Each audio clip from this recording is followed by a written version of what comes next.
दक्षिण अमेरिका का देश कोलंबिया, जो लंबे समय तक आंतरिक संघर्ष, ड्रग माफिया और सीमित सैन्य संसाधनों के लिए जाना जाता रहा है, अब वह अपने सैन्य भविष्य को लेकर एक ऐसा फैसला कर चुका है जिसने पूरी दुनिया के रक्षा विशेषज्ञों का ध्यान अपनी ओर खींच लिया है। कोलंबिया सरकार ने आधिकारिक रूप से यह स्पष्ट कर दिया है कि वह अपने वायुसेना के आधुनिकीकरण के लिए फ्रांस के अत्याधुनिक राफेल लड़ाकू विमान, अमेरिका के भरोसेमंद F-16 और यूरोप के शक्तिशाली यूरोफाइटर टाइफून को छोड़कर स्वीडन के साब कंपनी द्वारा निर्मित JAS-39 ग्रिपेन EF लड़ाकू विमान खरीदेगा।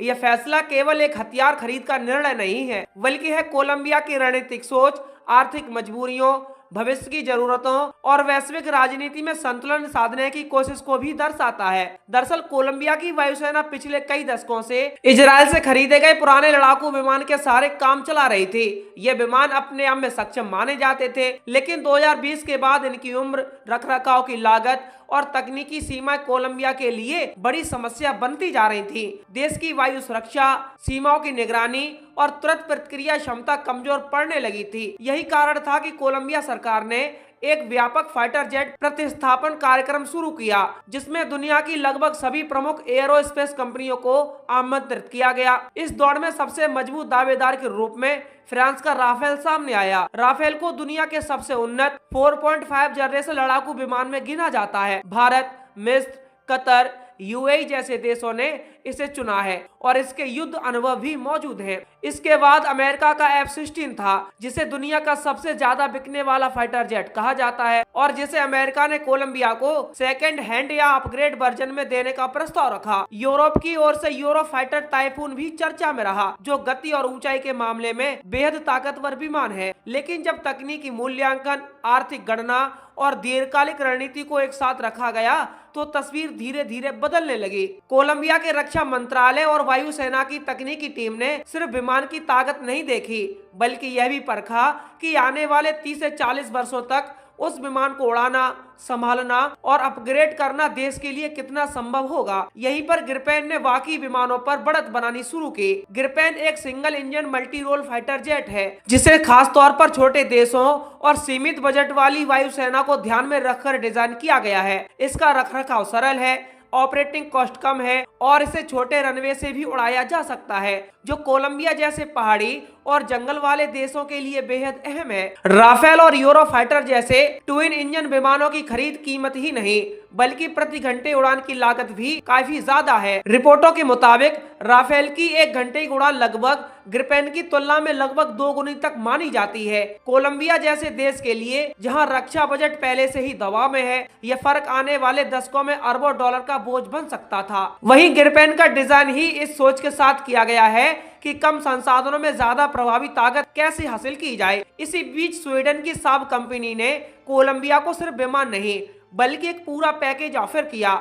इस पैकेज में 17 ग्रिपेन विमान, जिनमें 15 सिंगल सीटर ग्रिपेन E और 2 ट्विन सीटर ग्रिपेन F शामिल हैं। इसके साथ प्रशिक्षण, हथियार प्रणाली, लॉजिस्टिक सपोर्ट, स्पेयर पार्ट्स और लंबी अवधि का मेंटेनेंस शामिल था। कुल सौदे की कीमत लगभग 3.1 अरब यूरो बताई गई, जो पहली नजर में बड़ी रकम लगती है, लेकिन जब इसे 30 साल के संचालन और रख रखाव के खर्च से जोड़कर देखा गया तो यह कोलंबिया के लिए ज्यादा संतुलित सौदा साबित हुआ। एक और अहम पहलू था टेक्नोलॉजी ट्रांसफर और ऑफसेट डील। कोलंबिया केवल तैयार विमान खरीदना नहीं चाहता था, बल्कि वह चाहता था कि इस सौदे से उसकी अपनी तकनीकी क्षमता भी बढ़े। साहब ने इसमें लचीलापन दिखाया और कोलंबिया को स्थानीय उद्योग, प्रशिक्षण संस्थानों और तकनीकी सहयोग के जरिए फायदा पहुंचाने का प्रस्ताव दिया। इसमें एयरोनॉटिक्स के अलावा साइबर सिक्योरिटी, डिजिटल सिस्टम, ऊर्जा और जल प्रबंधन जैसे क्षेत्र भी शामिल थे। यानी यह सौदा केवल वायुसेना तक सीमित नहीं रहा,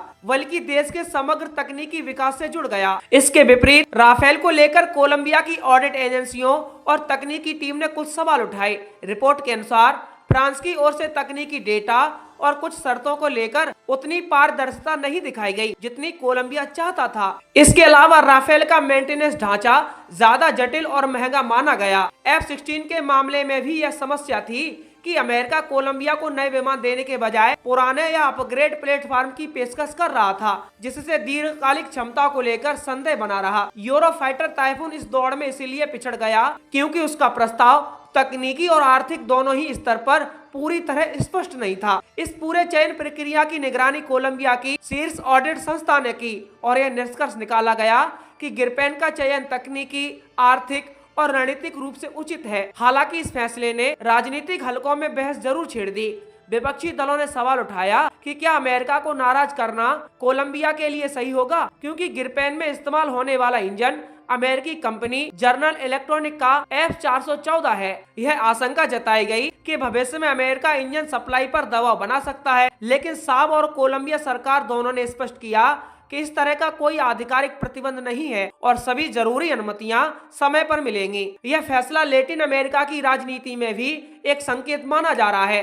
अब तक इस क्षेत्र के कई देश या तो अमेरिकी हथियारों पर निर्भर रहे हैं या फिर यूरोपीय विकल्पों को बहुत महंगा मानते रहे हैं। कोलंबिया का गिरपेन चुनना यह दिखाता है कि मध्य ताकत वाले देश अब ऐसे संसाधन ढूंढ रहे हैं जो ना तो बहुत महंगे हों और ना ही रणनीतिक रूप से उन्हें किसी एक शक्ति पर पूरी तरह निर्भर बना दे। ब्राजील पहले ही गिरपेन को अपना चुका है और अब कोलंबिया का यह कदम पूरे क्षेत्र में स्वीडिश विमान की स्वीकार्यता को बढ़ा सकता है। भविष्य की बात करें तो गिरपेन के आने से कोलंबिया की वायुसेना की तस्वीर पूरी तरह बदल जाएगी।